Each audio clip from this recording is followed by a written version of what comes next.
René Guénon, les principes du calcul infinitésimal. Chapitre 22. Caractère synthétique de l'intégration. Au contraire de la formation d'une somme arithmétique, qui a, comme nous venons de le dire, un caractère proprement analytique, l'intégration doit être regardée comme une opération essentiellement synthétique, en ce qu'elle enveloppe simultanément tous les éléments de la somme qu'il s'agit de calculer, en conservant entre eux l'indistinction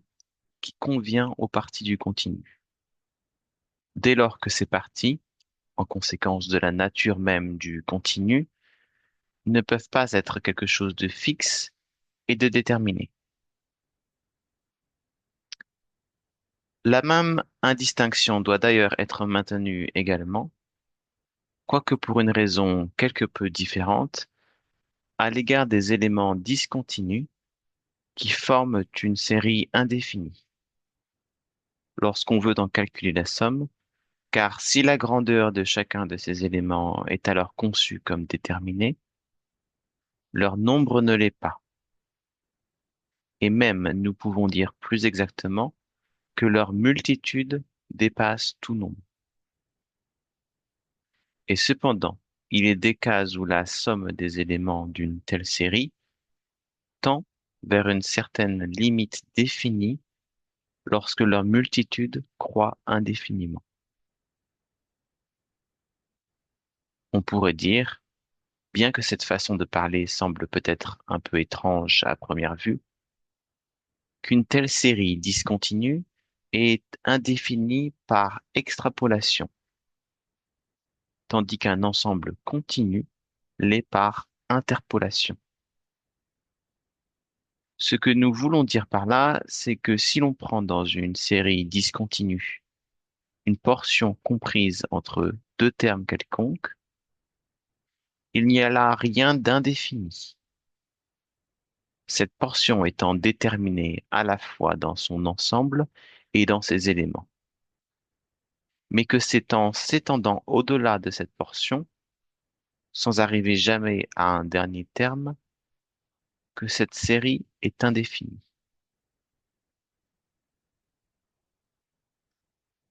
Au contraire, dans un ensemble continu, déterminé comme tel, c'est à l'intérieur même de cet ensemble que l'indéfini se trouve compris, parce que les éléments ne sont pas déterminés et que le continu étant toujours divisible, il n'y a pas de derniers éléments. Ainsi, sous ce rapport, ces deux cas sont en quelque sorte inverses l'un de l'autre. La sommation d'une série numérique indéfinie ne s'achèverait jamais si tous les termes devaient être pris un à un, puisqu'il n'y a pas de dernier terme auquel elle puisse aboutir. Dans les cas où une telle sommation est possible, elle ne peut donc l'être que par un procédé synthétique, qui nous fait en quelque sorte saisir d'un seul coup toute une indéfinité envisagée dans son ensemble, sans que cela présuppose aucunement la considération distincte de ces éléments, qui est d'ailleurs impossible, par là même qu'ils sont en multitude indéfinie. De même encore, lorsqu'une série indéfinie nous est donnée implicitement par sa loi de formation, comme nous en avons vu un exemple dans le cas de la suite des nombres entiers, nous pouvons dire qu'elle nous est ainsi donnée tout entière synthétiquement, et elle ne peut pas l'être autrement. En effet, donner une telle série analytiquement, ce serait en donner distinctement tous les termes, ce qui est une impossibilité. Donc, lorsque nous avons à considérer une indéfinité quelconque, que ce soit celle d'un ensemble continu ou celle d'une série discontinue, il faudra dans tous les cas recourir à une opération synthétique pour pouvoir en atteindre les limites. Une progression par degrés serait ici sans effet et ne pourrait jamais nous y faire parvenir, car une telle progression ne peut aboutir à un terme final qu'à la double condition que ce terme et le nombre de degrés à parcourir pour l'atteindre soient l'un et l'autre déterminés. C'est pourquoi nous n'avons pas dit que les limites de l'indéfini ne pouvaient aucunement être atteintes,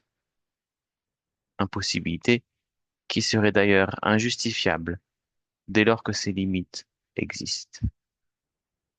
mais seulement qu'elles ne peuvent pas l'être analytiquement. Une indéfinité ne peut pas être épuisée par degrés, mais elle peut être comprise dans son ensemble par une de ces opérations transcendantes dont l'intégration nous fournit le type dans l'ordre mathématique. On peut remarquer que la progression par degrés correspondrait ici à la variation même de la quantité, directement dans le cas des séries discontinues, et pour ce qui est d'une variation continue,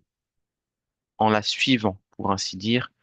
dans la mesure où le permet la nature discontinue du nombre. Par contre, par une opération synthétique, on se place immédiatement en dehors et au-delà de la variation, ainsi qu'il doit en être nécessairement, d'après ce que nous avons dit plus haut, pour que le passage à la limite puisse être réalisé effectivement. En d'autres termes, l'analyse n'atteint que les variables prises dans le cours même de la variation et la synthèse seule atteint leurs limites, ce qui est ici l'unique résultat définitif et réellement valable, puisqu'il faut forcément, pour qu'on puisse parler d'un résultat, aboutir à quelque chose qui se rapporte exclusivement à des quantités fixes et déterminées.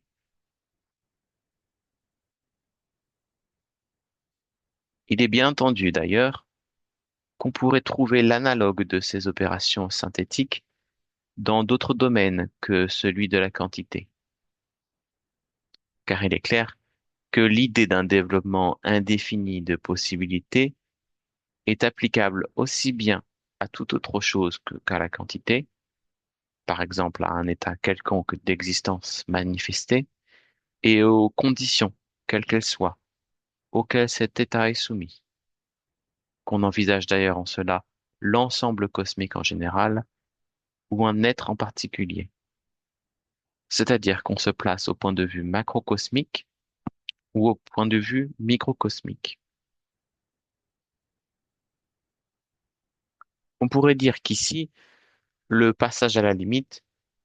correspond à la fixation définitive des résultats de la manifestation dans l'ordre principiel. C'est par là seulement, en effet, que l'être échappe finalement au changement ou au devenir, qui est nécessairement inhérent à toute manifestation comme telle.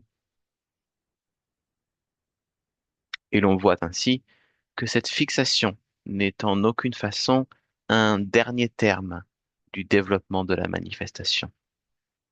mais qu'elle se situe essentiellement en dehors et au-delà de ce développement, parce qu'elle appartient à un autre ordre de réalité, transcendant par rapport à la manifestation et au devenir.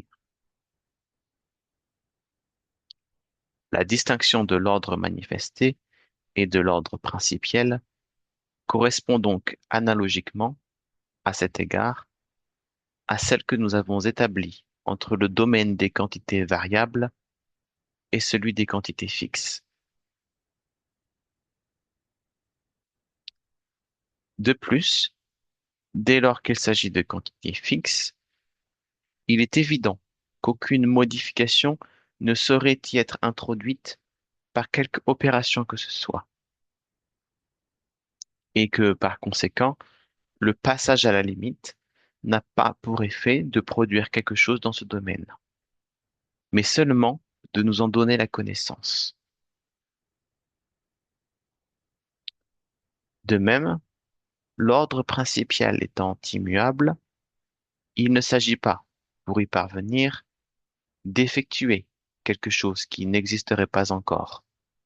mais bien de prendre effectivement conscience de ce qui est, d'une façon permanente et absolue.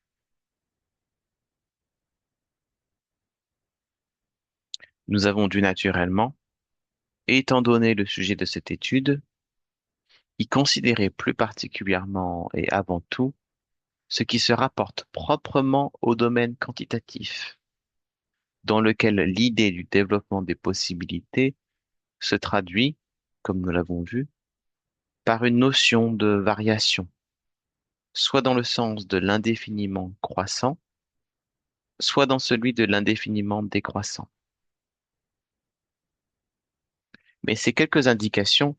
montreront que toutes ces choses sont susceptibles de recevoir,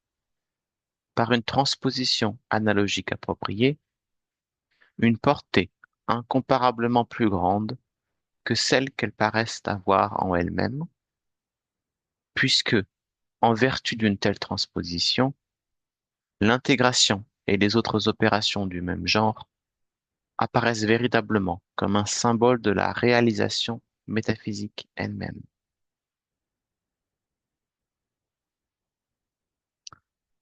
On voit par là toute l'étendue de la différence qui existe entre la science traditionnelle, qui permet de telles considérations, et la science profane des modernes. Et à ce propos, nous ajouterons encore une autre remarque qui se rapporte directement à la distinction de la connaissance analytique et de la connaissance synthétique. La science profane, en effet, est essentiellement et exclusivement analytique. Elle envisage jamais les principes et elle se perd dans le détail des phénomènes,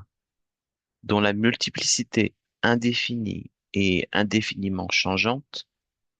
est véritablement inépuisable pour elle, de sorte qu'elle ne peut jamais parvenir, en tant que connaissance, à aucun résultat réel et définitif. Elle s'en tient uniquement aux phénomènes eux-mêmes, c'est-à-dire aux apparences extérieures, et elle est incapable d'atteindre le fond des choses, ainsi que Leibniz le reprochait déjà au mécanisme cartésien. Là est d'ailleurs une des raisons par lesquelles s'explique l'agnosticisme moderne, car puisqu'il y a des choses qui ne peuvent être connues que synthétiquement, quiconque ne procède que par l'analyse est amené par là même à les déclarer inconnaissables, parce qu'elles le sont en effet de cette façon, de même que celui qui s'en tient à une vue analytique de l'indéfini peut croire que cet indéfini est absolument inépuisable, alors qu'en réalité, il ne l'est qu'analytiquement. Il est vrai que la connaissance synthétique est essentiellement ce qu'on peut appeler une connaissance globale, comme les celles d'un ensemble continu ou d'une série indéfinie dont les éléments ne sont pas et ne peuvent pas être donnés distinctement. Mais outre que c'est là tout ce qui importe vraiment au fond, on peut toujours, puisque tout y est contenu en principe, redescendre de là à la considération de telles choses particulières que l'on voudra,